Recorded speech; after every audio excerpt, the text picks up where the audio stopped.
Hello and welcome to Quarterly Romance Book Club. My name is Desirai. You are on my channel, and I'm here with my co-host Chloe from Brunette Bibliophile. And today we are talking about Pride and Protest by Nikki Payne. We're going to do some initial thoughts, and then we will jump into spoiler territory, and I'll let you guys know when that happens. But I'll give Chloe an opportunity to kind of introduce herself. Hello, my name is Chloe. I sometimes run the YouTube channel Brunette Bibliophile. You can find me on most social medias under Brunette Bibliophile or Brunette Biblio. I'm glad I didn't buy this book during Love Y'all in February. It was fine. Hold on, I'm on the wrong page for notes. Okay, Pride and Protest. I gave this book 3 stars. I don't know.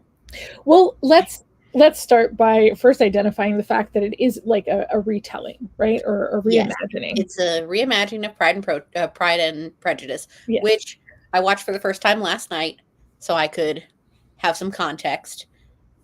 But I don't think it would have helped in the beginning anyway. Did you only watch the 2025 movie, or did you also watch the miniseries? I only watched the 2005 one because I didn't have time for the miniseries. I'm not sure if here's the thing. I'm not sure if I'm gonna watch the miniseries. I feel like I wanted the 2005 version to be Colin Firth as Mr. Darcy and Keira Knightley.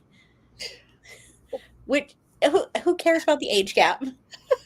I know there's also a 10-year difference between those adaptations films, film and miniseries, but I thought in 2005 Mr. Darcy was ugly. I don't disagree with you, but I felt like, and I've seen the movie more than once, and I kind of feel like you almost have to watch it more than once. Like there's just like this magic that happens from watching it the first time to the second time. Actually, I think I may have seen it 3 times, but I just feel like by the end, once things get resolved and like, you know, he admits everything, I feel like he starts to become attractive. I feel like before that, like he just wasn't, and I was just like, why him? But I don't know, I feel like the movie made it work towards the end, because even my best friend said that. I was like, just wait till the end of the movie, and she agreed. She was like, yes, when he's coming down that field. Like, I did make connections between the film and this book throughout watching it. I have finished a couple of books since reading this one, but it wasn't completely out of my memory because I did make a lot of connections between like boiled potatoes and Mr. Collins and Colin, and there was something else too. The Charlotte and Chicho is I think her name. Chicho, yeah. And there was something else I made a connection with, but yeah, I give this book 3 stars. Well, do you want to talk a little bit about that? Like what were, because like, I mean, initial thoughts wise, how are you feeling about the book before seeing? Because like I can't experience this book Like not already having read Pride and Prejudice and like the movie, so I'm curious. how did I feel about the book before watching the movie? Mm-hmm. The same. Like it's still a 3-star book for me. I don't think that that they had a believable romance, and I feel like I'm feeling that way about a couple of different romances because I also had another one that I was like, I don't think this is very believable. Like I understood and appreciated the message that this book had, putting it in a very modern day setting with current issues given the political climate. But it was just okay. And I want you to know, this is kind of a side note. One of our last live shows, I think it might have been the last BookTube Chicks one or the one before that, you said that there's not a romance that I give less than 4 stars. I've had like 3 in the past couple of weeks, spam. This being one of them. But okay, so that was going to be my next question. Like, is it because the romance wasn't living up to your expectations for whatever reason? I mean, if you're feeling like you're saying it wasn't believable, so what wasn't believable to you? Was it, So I or need actually, to, let me just jump into my initial thoughts and then we'll go yeah, more okay. into like spoilers. I liked it. I liked the modernization of it. I liked how current it was, and it was still like, even though it was somewhat of a retelling or a reimagining, I still felt like it was very much its own story. And like, you can see who some of the characters are, but I still feel like the characters felt very unique, despite kind of being based on other people. So I would give this 4 stars, and that's just me. But okay, at this point, we can jump into spoiler territory. So I actually have similar feelings with this relationship as I do with the Next Best Fling that I read for the Steamy Lit Book Club, and I don't see them being like a lasting relationship. Um, it's especially because of how much they hated each other. And normally I'm all about enemies to lovers, but they continued to just go back and forth with this hate until, and then they had the pod moment where they had to stay in the pod, and the forced proximity of that, and then it started to get friendly again, and then it was like back to hate, and I'm like, this is dumb. And I'm actually going to jump way towards the epilogue now, not the epilogue, the last chapter where he proposed, and I'm like, are you dumb? Like, you guys haven't had any kind of actual relationship. You have had no actual relationship. You have had this back and forth bullshit for 350 400 pages, and now you're just going to propose in front of all these people for no reason. Like, you haven't even had any time together. I thought that was dumb. They've had no relationship before the proposal. Anyway, I mean, but that's kind of similar to Pride and Prejudice, is it not? yeah, but the 1700s are different from now, So that, Desirai. it was okay. It was okay back then. Back then it was acceptable. You had to be married by the time you were like 16. Also, back then they were marrying for alliances and dowries and all that, and that doesn't happen.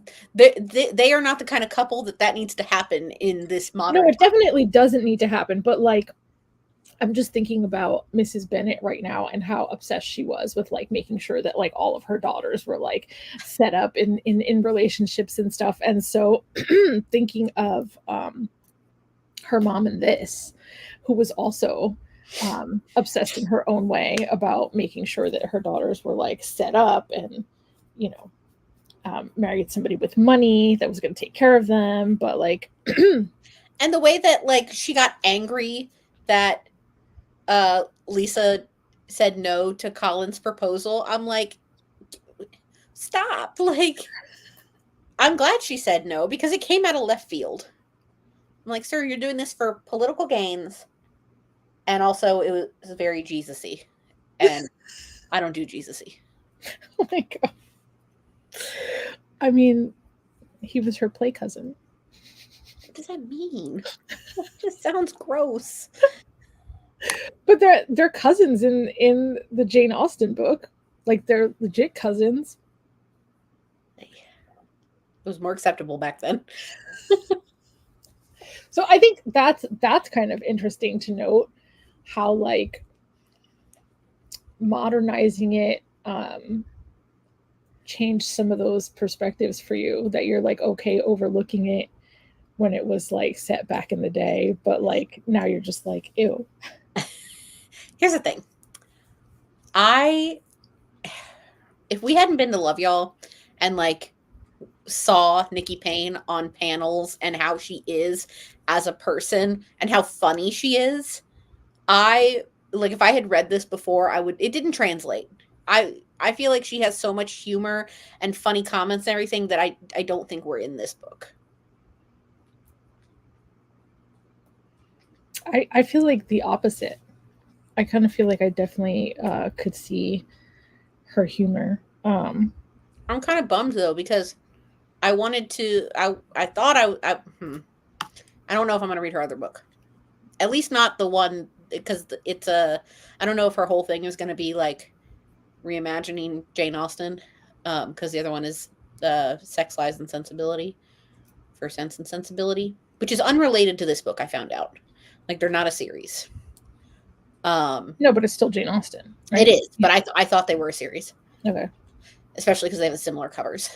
I don't know if I'm going to read it. Maybe if she goes away from Jane Austen retellings, I might try something again, but I don't know right now. I don't know if these are the only 2 books she's written, or has she written like other stuff? These are the only 2 that are out, I think. Okay. And go ahead. No, I was just going to say that I saw her in a live with Allie Hazelwood, and she was talking about, I feel like she was talking about like a mystery that she wanted to either release or was working on or something like that, and it sounded really interesting. Let's see. I have Goodreads up. Excuse me. Okay, and just to like elaborate a little, when you say it didn't translate, do you mean that the original Jane Austen didn't translate well into this modernization, or do you mean that Nikki Payne's writing didn't translate well for you? Her writing. Like, I don't think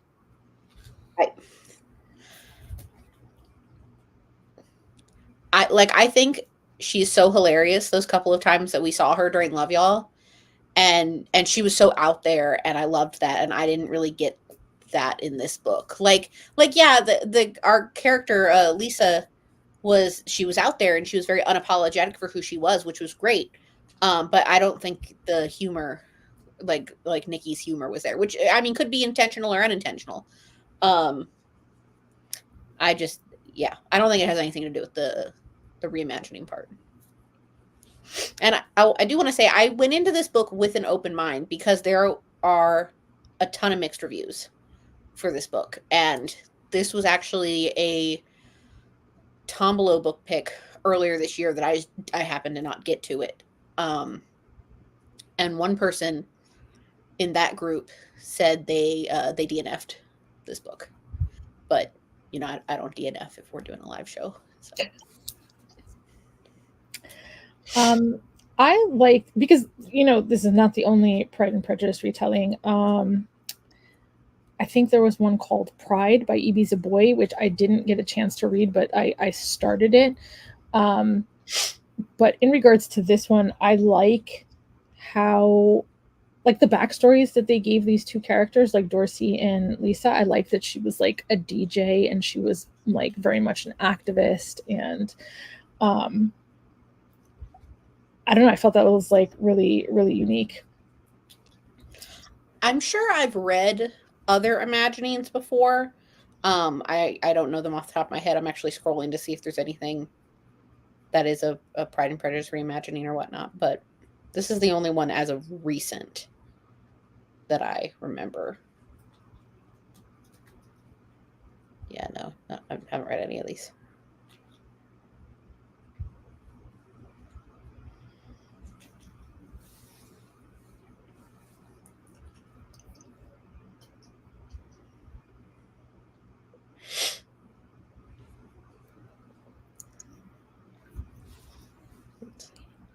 Apparently written in the Stars is one. We did that for BookTube Chicks Book Club, but it's been too long that I don't remember. Was it Pride and Prejudice, or was it like Emma? I mean, it's listed under popular Pride and Prejudice retelling books, but I mean that doesn't mean that's right. Okay, I thought it was a Jane Austen, but I didn't think it was Pride and Prejudice. But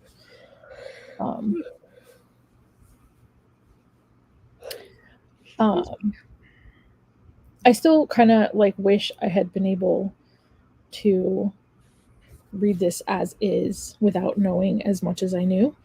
I know you said like watching the movie didn't change anything for you, or I mean, were you able to easily identify all the characters as you were like? For the most part, I got shoot, what I can't. Jane is in the movie, and Mhm. Mr. Bingley was David. I think so, yeah. David, and I can't remember the sister's name. Jennifer. Colin and Colin. For the most part, everything the ones that mattered. And Chicho is Charlotte. I mean, I'm looking at my notes here, and I feel like I've already said everything, but I just don't see them as being a believable couple. At least not without, having a relationship before you get married. I also don't like the name Dorsey. I'm going to throw that out there too. I mean, but wasn't that his last name? No, that was his first name. What was his full name? I don't know. I want to say it was like Fitzpatrick or something like that. What's Mr. Darcy's first name? I said that at the end of the movie last night. I was like, they're calling themselves Mr. Darcy and Mrs. Darcy. What's his first name? Let me see.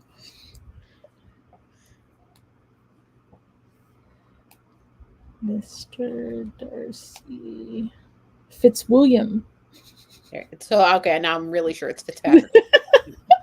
Wait, Fitzwilliam is the first name? It says Fitzwilliam Darcy Esquire, generally referred to as Mr. Darcy. I hate all this.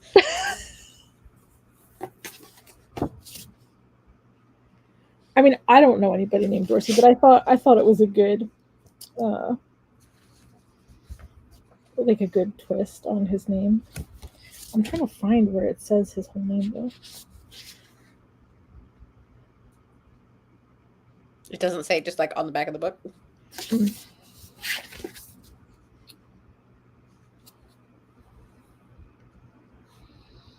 Smoldering hot CEO. It says Lisa B.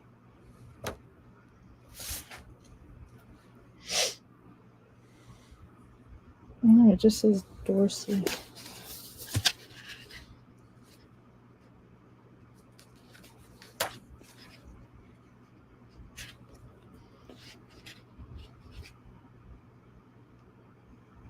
His email is dfitz. I'm still going to say it's Fitzpatrick. All right. Feels correct. I like that all the property names, for the most part, kind of stay the same.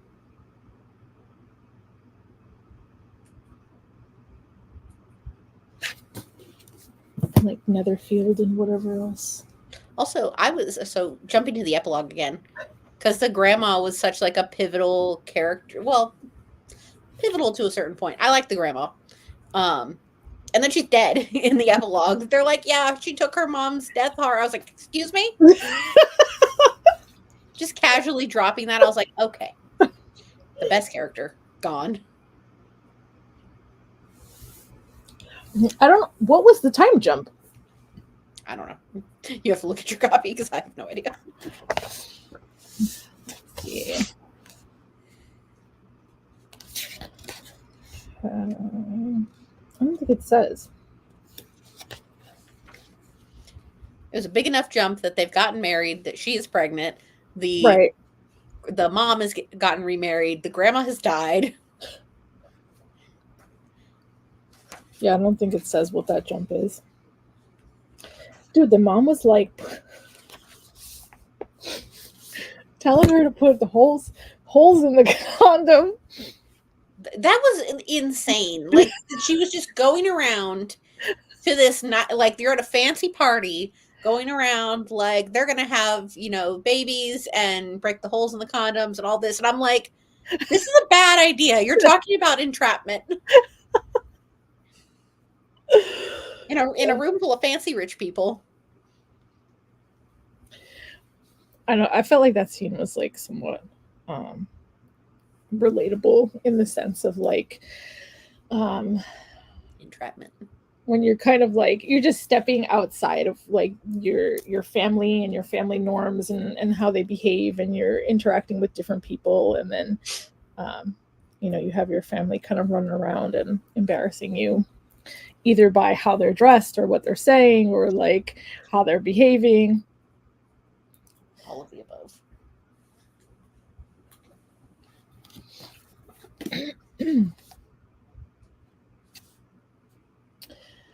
The tagline on this says, "When keeping it real means losing your heart." I also like that the grandma just wore tracksuits a lot. Very Sue Sylvester. From like Glee. Yes. Exactly. I feel like this is kind of going off track, but it's still kind of book club related. You know how in BookTube Chicks I've only had 2 books that are higher, like a 4 or higher this whole year. This book club, I was like, I'm gonna have great reads all year, and this is the only one that's been less than a 4-star. I think I don't even remember any of the other stuff we read. I'm going back to look now, but this was the first one to be less than a 4-star. Let's see. The Deal, 4 stars. Beautiful Bastard, 4 stars. Not Another Love Song, 5 stars. This one, 3 stars. I don't know what is up. I just have... I'm not enjoying book club picks this year. I'm trying to look at the discussion questions at the back of the book. We'll see, though, for next year. Kat might figure out that I'm a secret closeted thriller girly, since we're going to be reading more thrillers. I was listening to this around John, and like John is just fun to like listen to books near, because he'll catch like one word or one sentence and be like, oh my god, you know, like he'll just be like, he just provides his commentary, and it's just like really funny. So he was gonna get me a bagel book, like as we were pulling up, it was talking about it was like Dorsey basically talking about his expectations of people, and how he picks his friends, and like the people he sleeps with, and like, and Jennifer was also there, and like kind of like supporting what he was saying. It was just interesting that you know, he was just kind of like, well, I don't let people make mistakes or do this or do that, and Lisa was just like, so what happens, like what happened? He's like, I drop them. Like I just drop them.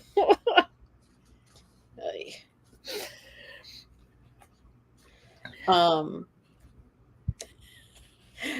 don't get commentary from Will. From Will. But there was one time he was moving my car, and I was in the driveway, my phone was in my pocket, and my car like the Bluetooth hooks up. And I think I was reading Pucking Around at the time. And it was in the middle of a scene. And he was like, I could see him like mouthing something to me through the window, but I didn't know what he was talking about. Yeah, right, and he moves the car into the driveway and he shuts it off. And later he tells me, he's like, yeah, your book was playing. And you know, something I thought about today is recently I got a dash cam and it records audio, which is fine. But I'm waiting for it's going to record while I'm driving like a raunchy scene playing in an audiobook or something. I haven't had anything too explicit recently, so I don't know. We'll see. How did you feel about her sisters and like her relationship with her sisters? I feel like, so there were 2 sisters and a brother, right? Mm-hmm. There was an older sister, a younger sister, and I don't know how old the brother was. I think she had a good relationship with the older sister. I know the older sister was going through a lot of depression and alcoholism and a bunch of issues, which I'm glad she kind of, you know, worked through to get to where she was with David. I think they had a good relationship. the younger sister with the I mean I know she was manipulated by whatever his name is. I can't even remember what his name. Yeah. But the younger sister, I feel like she was annoying in the sense of like she thought she knew better. And it's like, no, you don't. She was like 15 or 16. I'm like, you don't. You need to stop. She's the one who in the movie ran away and got married.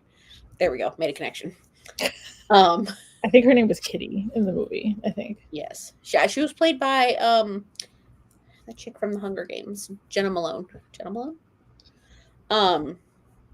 She annoyed me though, because I'm like, you don't understand money hardships. You don't understand this, that you're trying to relationships. Like, yeah, like, and then the fact that she stole all the savings to put into this. I mean, thankfully they got it back, but I'm like, you are an idiot. And then the brother, I don't really have an opinion on the brother. He was kind of just there, except he did help with getting the money back, and that's good.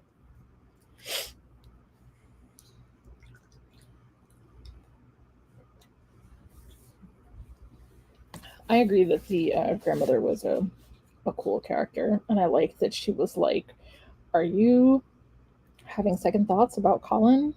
And then she was like, "'Cause I don't think you were supposed to be with him." She kept it real. Yeah. I also like where she was like, well, your mom's gonna, disown you for not saying yes to marrying him, but I'm gonna disown you if you did say yes.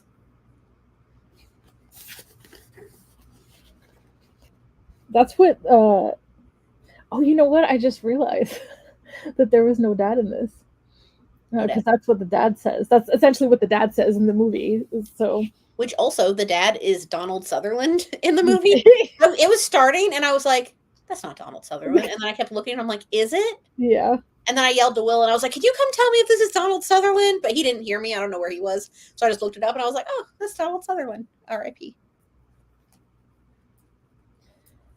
Okay, this says, considering her past, why do you think Janae drank at the office? Why did what? Why did Janae drink at the office? I don't know. Like, when that scene was starting, I got worried that maybe, like, David had pressured her into it. But I don't know. It didn't seem to be that.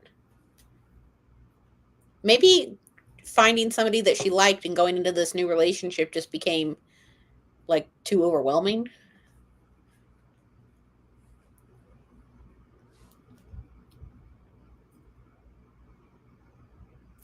One of the questions here says, why doesn't Dorsey correct Lisa when he has the opportunity to do so? About what? I'm assuming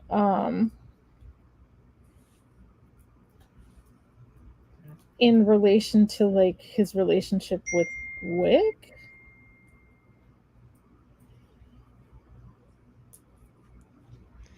I mean, she did inevitably get both sides of the story.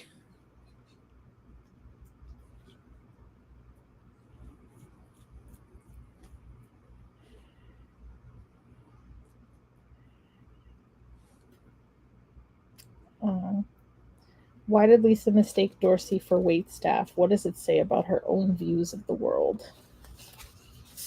She was expecting Dorsey to be a rich white man. I mean, to be fair, he was adopted into a white family. So, that's okay. She used her context clues, but she could have done way more research into that. Like, there's no way you have this, like, rich CEO who is the adopted son into this rich family and say you could Google him and find a picture. That should have been thing number one, is just Google him. I mean, I guess she didn't feel like she needed to if she had assumptions about who he was and what he looked like. And that's a problem.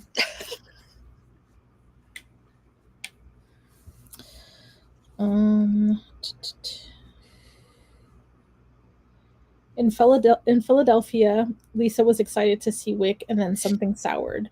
Was it her deeper connection with Dorsey or Wick's own behavior that made Lisa wary?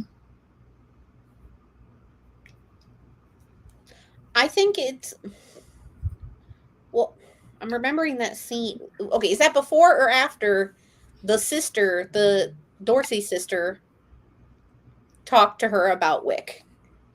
So it's like, if it was after, I could definitely see her trying to like go into this meeting with an open mind and find out, what the truth is, but then her thinking about like, hey, I'm doing all of this work. I need to get compensated for it. And then him just blowing her off like that. Like, this is mediocre. No, it's not mediocre work. You asked her to do something.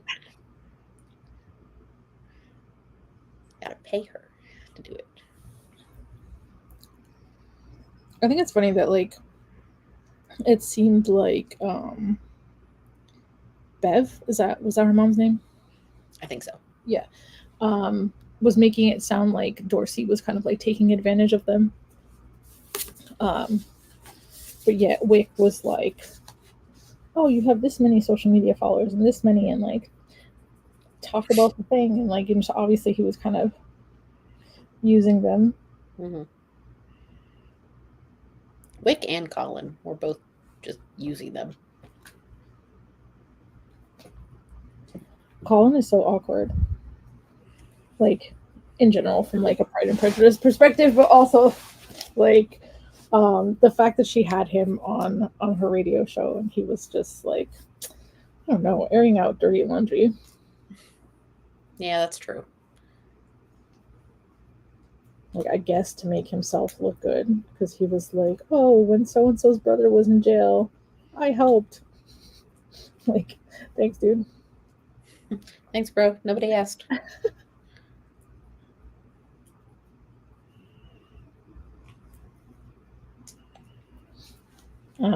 Another major theme of the book revolves around surface understandings and deeper truth and how one could look like the other.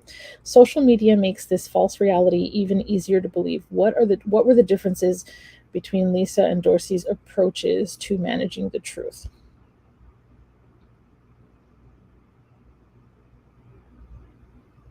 Can you read the question again? Mm-hmm. So a major theme is about surface understandings and deeper truth and how one could look like the other. Social media makes this false reality even easier to believe. What are the differences in Lisa and Dorsey's approaches to managing the truth? I mean, Dorsey also had that like senator who was just like talking in his ear of trying to like harness all the memes that were created for what they wanted, which was, flattening the land and starting over. But I mean, I will admit I do think Dorsey changed in the book. He did have not a coming of age, but like a change of heart, I guess, from being around her and her family and finally understanding what was going on, to where I feel like at first he did not have good intentions with like trying to use that like social media fame from the memes. But by the end he did, if that makes sense. I know, like in Pride and Prejudice itself, we don't really. I don't remember what perspective it's told in. I don't know if it's told in Elizabeth's perspective or not. I can't remember. But like, we don't really have any idea what the hell Darcy is thinking throughout the book. We just know that he's like very standoffish and very snobbish, and like, so the majority of the time she's just like, oh, this dude hates me. But here in this story, we're seeing his perspective. And so I think it was interesting that like, he was saying certain things, but from like day one it seemed like he was having trouble controlling his like lust. So I don't know if I really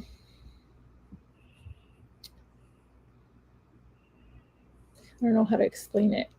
Like in Pride and Prejudice, you get a sense of Darcy's kind of disdain because he feels like they're from a lower class, right? And so he feels like better than them. And there's a little bit of that in this, but I don't think I really got that same impression because we were in Darcy's head and like kind of hearing yeah, how he was having trouble kind of controlling his attraction. And it wasn't like, I don't know, I don't feel like he was like saying bad or mean things about her. He was just trying to like avoid it. Yeah.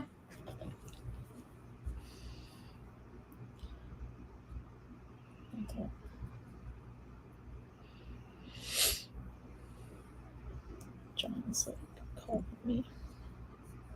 Busy John.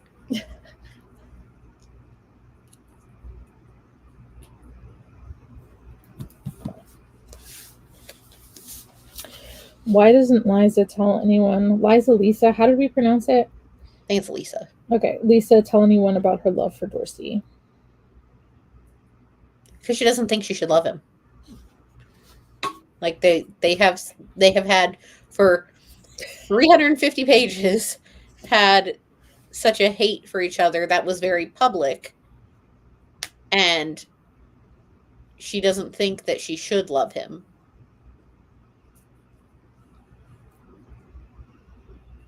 Do you think she felt like she do you think she had like fears that it wouldn't work out?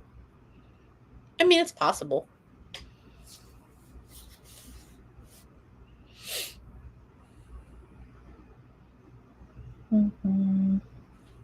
What is Dorsey looking for when he roams Liza's neighborhood, and does he find it? What is he looking for when, what about her neighborhood? When he's roaming her neighborhood?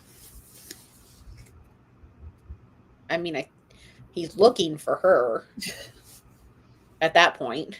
I was going to say money, but not at that point in the book.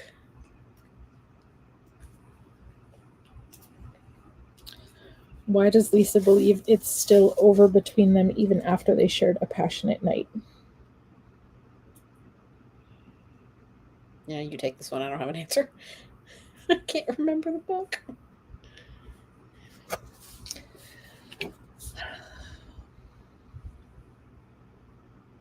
I don't know if I have like a concrete answer for that. I do remember their passionate night though. He was very forward. And like, I don't know, I guess Mr. Darcy is pretty cocky, but when we're talking about back in the day, it wasn't as sexy, spicy. So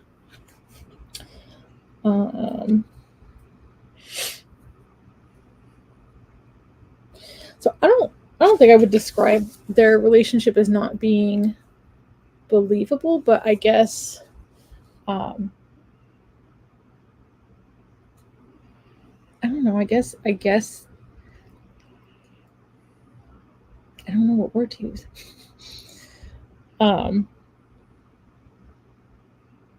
was like confusing because it didn't seem like either of them necessarily knew what they wanted. Yeah. We're like hey, we haven't had a real relationship, but marry me.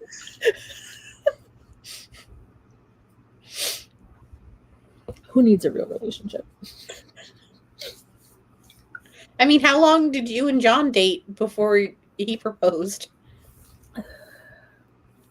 3 years. Yeah, Will and I dated for 4 years. So, I mean, did you guys live together before he proposed? Did we what? Live together before he proposed? Yeah. Same. Yeah, we had lived together, and then I had moved back home. So we had lived together and then separated and then gotten back together.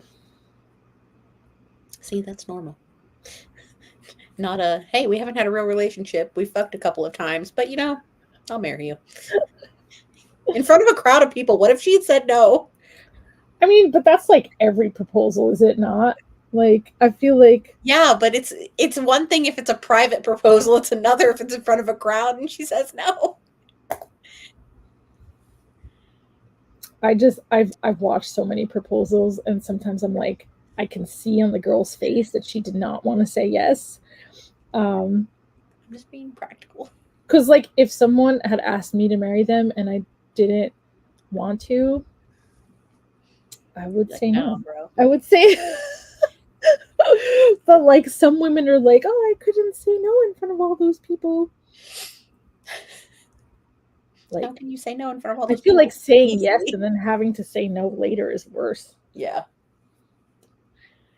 All right, so the last question here says, do you think Bev and Lisa's relationship will ever change? Maybe Bev's new marriage will change her for the better. Although, what does that have to do now? Because Lisa got married and she's gonna have a baby, so I guess she's cool. I don't know, like a lot of what her mom was saying at the wedding, it felt like her personality is pretty ingrained. Like she's just not going to change all that much. But I, like you said, what does it matter at this point if like she's married and having a kid? So I don't know if I have a ton more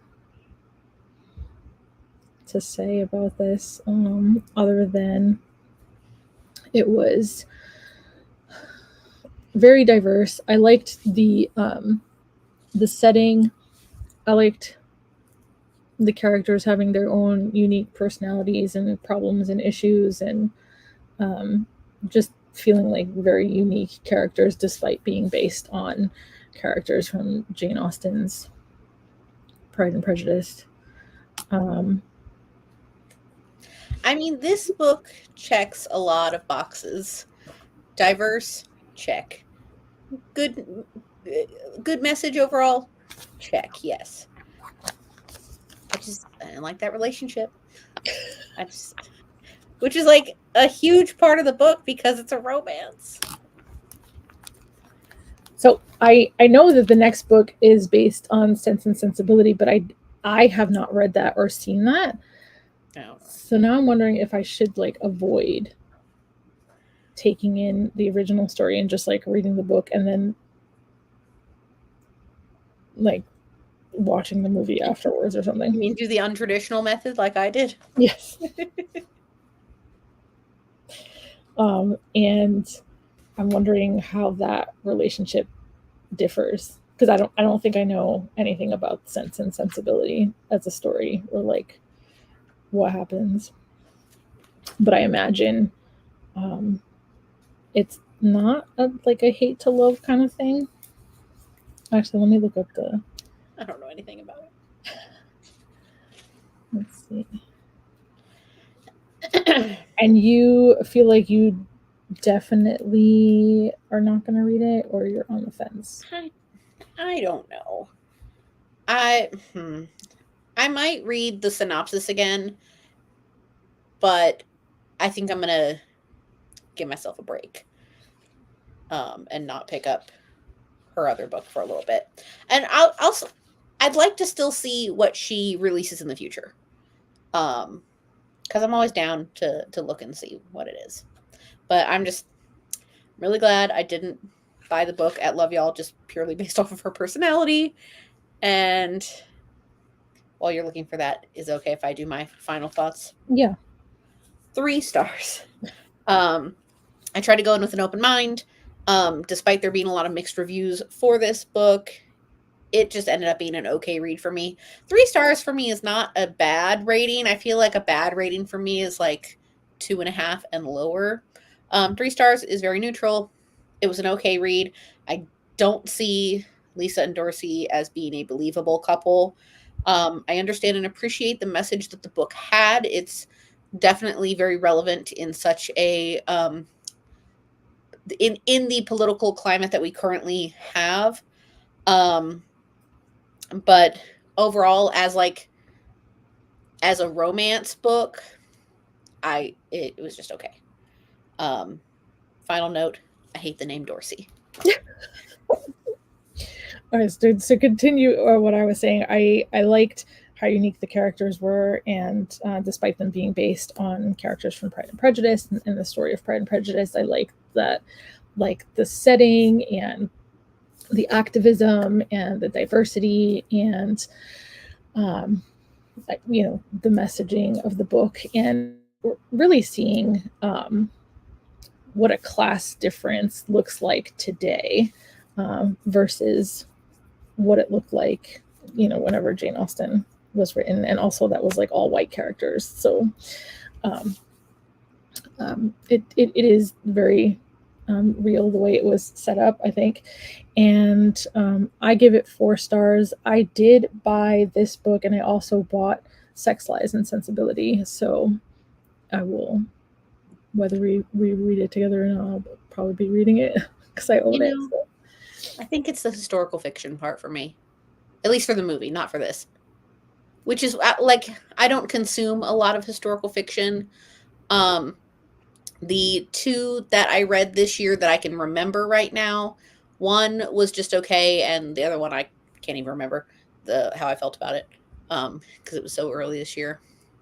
Like, I like Bridgerton, and that's cool, but I don't think historical fiction is really my jam. I think that's what it is. Not that this book is historical fiction, but it's like, based off of historical fiction. All right, so Chloe gives it 3 stars. I give it 4 stars, and I'll definitely be reading the next book. We have picked the next book we're going to read in 2025, but we will announce that later on. So we'll cross that bridge when we get there. Let's get to 2025 first. Yeah. So thank you for joining us. If you read this and you have any favorite parts, any favorite characters, anything you would like to add in regards to having consumed this story, feel free to leave us a comment in the comment box. All right. Thanks for joining us, and see you next time.